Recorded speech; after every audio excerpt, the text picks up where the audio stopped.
Bro, overwhelm is no joke. And if you struggle with that and you can't get things done, then this video is for you. What's up, warriors? I'm Zook, and I help Christian entrepreneur dads reignite their purpose, build strong routines, and hit their goals with accountability, encouragement, and week-by-week strategy that gets results.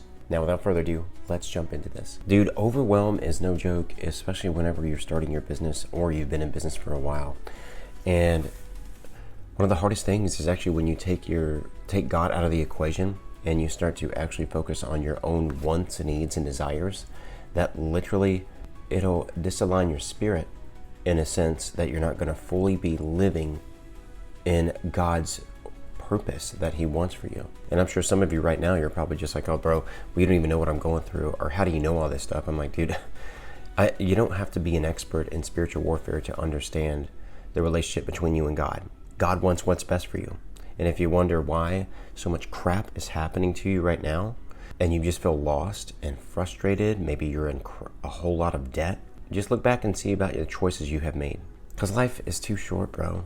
You know, God wants us to enjoy it, to be fruitful and multiply, not just have lots and lots of babies, but to enjoy this world, to travel, to invest, not just in business ventures, but also to invest in others, and to invest in your family and friends. I mean, it's crazy what you can do once you have the money and the means to get there.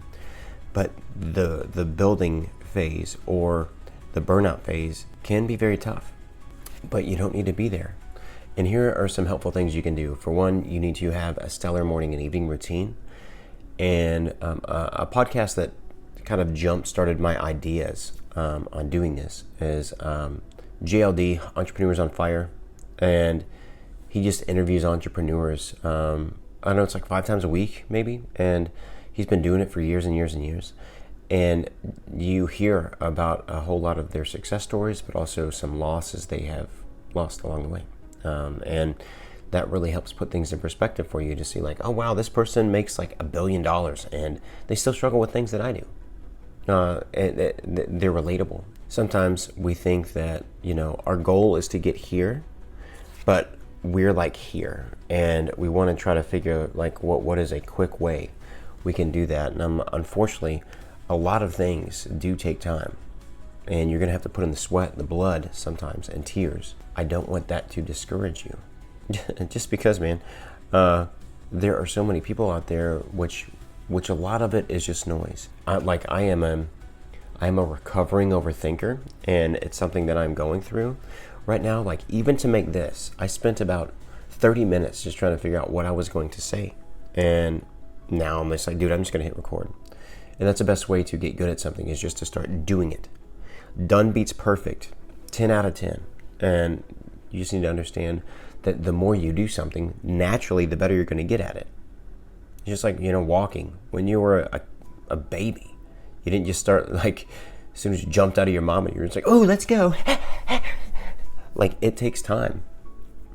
And you need to walk before you run. So you need to focus on things that are important right now, which is your morning time. If you don't work third shift, this is just for somebody who doesn't work third shift, because technically third shift isn't, it's not psychologically, like, it's not good for you. Just our bodies require the vitamin D from the sun, and it's good to be out and work around that. And the night was literally made for rest. And other than a morning routine, you need an evening routine as well, which is the wind down. And you'll write down maybe some wins, like a couple wins you had for the day. And you'll also write down things you weren't able to fully commit to or that didn't work out. And then after that, then you'll write possible solutions. What are you going to do to help knock those things out that you couldn't accomplish yesterday, that you really plan on doing today? But don't ever leave something in the past. If you didn't get to something, then just forward it to the next day and just modify your schedule. Like, I recommend my guys, I'm like, dude, just write your day out the day before. But some people do it in a week in advance, and I'm like, I am not, I don't say I'm not that organized, but I'm not that organized. It takes me a little bit longer to do certain things. And here's my third thing you need to focus on. You need to work on finding humor in all sorts of situations. Be adaptable.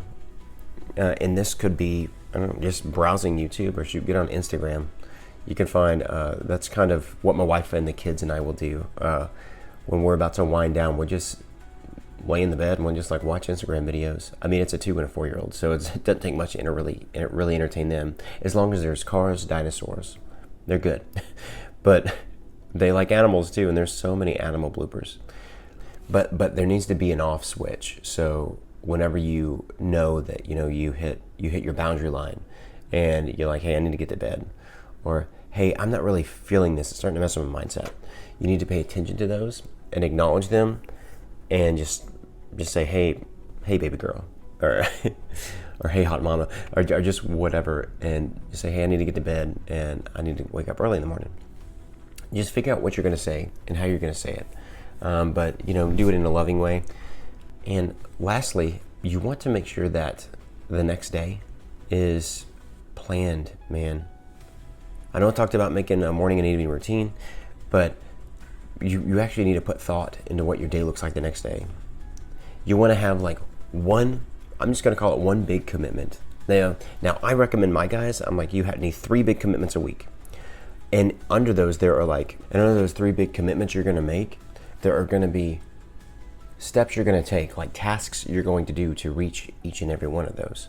So whenever you plan out your day a day before, I just tell the guys, I'm like, hey man, make one big commitment. And it could help you lead to one of your 3 goals that you have made. And that will really help you with clarity. Like, let's say you want to make a script or you want to record a video.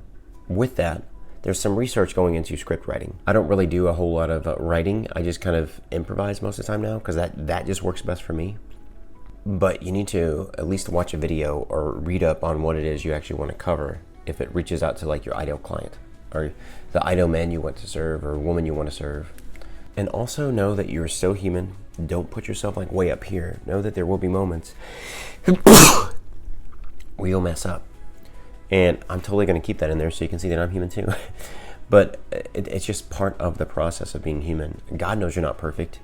And he also gives you what you can handle. Now, there will be times like where it seems like you're giving way more, but God will give you no more than what you can bear.